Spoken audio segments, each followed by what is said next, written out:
Dear friends, it is very powerful subject.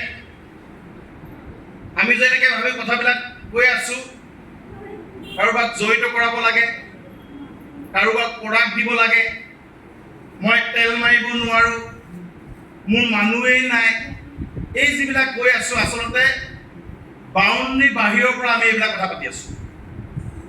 এটা boundary থাকে নহয়, থাকে নে নাথাকে? প্ৰত্যেকৰ ঘৰৰ বাউণ্ডাৰী থাকে নহয়, বিদ্যালয় এখনৰ বাউণ্ডাৰী থাকে নহয়। ঠিক তেনেকে ধৰণৰ এই ইণ্ডাষ্ট্ৰিটোৰ বিষয়ে একোৱে নজনা, এই ইণ্ডাষ্ট্ৰিটো সম্পৰ্কীয় সম্যক জ্ঞান নথকা, এই ইণ্ডাষ্ট্ৰিটোৰ যিটো বিশালতা, ইয়াৰ যিটো গভীৰতা, ইয়াৰ যিটো প্ৰাসংগিকতা, এইবিলাক কথা নজনা ব্যক্তিয়ে আচলতে তেনেকুৱা ধৰণৰ মেছেজ দিয়ে। ক'ৰবাত যদি কেতিয়াবা আপোনাক কোনো ব্যক্তিয়ে তেনেকুৱা একে সময়তে ইজন ষ্টুডেণ্টক সুধিছে তুমি গীটাৰৰ বিষয়ে কি জানা, তেতিয়া কৈছে ছাৰ মই একো নাজানো।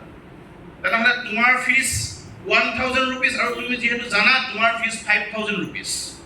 ই চখ হৈ গ'ল আৰু মাক দেউতাকো চখ হৈ গৈছে যে যিজনে জানে তাৰ ফিজ মান্থলি 5000 আৰু যিজনে নাজানে তাৰ ফিজ মান্থলি 1000।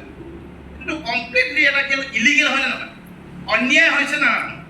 তো সঁচা কথা ক'বলৈ কম কা হ'ব লাগিছিলে, যিজনে নাজানে তেওঁ কম হ'ব লাগিছিলে, যিজনে জানে তেওঁৰ ফিজটো ডেফিনেটলি কম হ'ব লাগিছিলে, যিজনে নাজানে তেওঁৰ ফিজটো বেছি হ'ব লাগিছিলে। কিন্তু ইয়াততো ওলোটা কথা, টিচাৰে তেনেকৈ ক'লে, তাৰ কাৰণে প্ৰতিবাদ আৰম্ভ হ'ল। প্ৰতিবাদ যেতিয়া আৰম্ভ হ'ল সেইটো কাৰণটো দেখাবলগীয়া হৈছে টিচাৰজনে। এতিয়া কাৰণটো দেখাবলৈ যাওঁতে টিচাৰজনে কি কৈছে জানে, তেখেতে যে গীটাৰ জানে এইটোৱেতো মোৰ কাৰণে এটা সমস্যা, কাৰণ তেখেতে কমপ্লিট নাজানে। বুজি পাইছেনে? মই যদি শিকাবলৈ আছে তো বিগিনিঙৰ পৰা শিকাব লাগিব, লাগিব নে নালাগিব?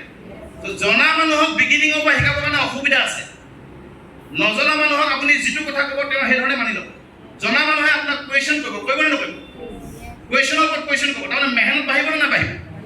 মিনছ তেখেতৰ জনাখিনি প্ৰথম মই কি কৰিব লাগিব, ডিলিট কৰিব লাগিব। তেখেতৰ প্ৰতি মোৰ বেছি কাম আছে, তেওঁ সেইখিনি মই ডিলিট কৰিব লাগিব আৰু তেখেত ক্লিয়াৰ কৰিব লাগিব। অলপ জানে তাৰমানে, অল্প বিদ্যা কি বুলি কৈছে, ভয়ংকৰ। গতিকে অলপ জানে এইটো ভেৰি ডেঞ্জাৰ, যাৰ কাৰণে ফিজ বেছি, মেহনত বেছি হ'ব। আৰু এখেতে একোৱে নাজানে, এখন বগা কাগজ আপুনি যি লিখিব বিচাৰে তাত সেইটোকে লিখিব পাৰিব। বুজি পাইছে? এই কথাকেইটাকে লিডাৰসকলে ইয়াতে বিভিন্ন ধৰণে বুজাবৰ কাৰণে আপোনালোকক চেষ্টা কৰিছে যে আমি বিজনেছটোত আমি একো নজনা হৈ পেলাই আমি ইয়াত আমি কাম কৰা আৰম্ভ কৰিব লাগিব। যদি আমি ঢেৰ জানো বুলি নিজৰ যদি বুদ্ধি বাধা আমি লগাই দিওঁ, ইয়াত এটা তামাম মানে কি হ'ল ছিষ্টেম বনাই থৈ দিয়া আছে, এই ছিষ্টেমটোক আমি ফ'ল' কৰিব লাগে। আমি নিজৰ ব্ৰেইন আমি ইয়াত ব্যৱহাৰ কৰিব নালাগে। আমি ইয়াত প্ৰত্যেকেই ইনডাইৰেক্টলি যদি আমি কওঁ 20 years প্লাছ আমি মানে কি ব্যক্তিসকল আমি ইয়াত বহি আছোঁ, আছোঁ নে নাই? আমি লাইফত কিবা নহয় কিবা আমি কৰিছোঁ, আমাৰ নিজৰ ব্ৰেইন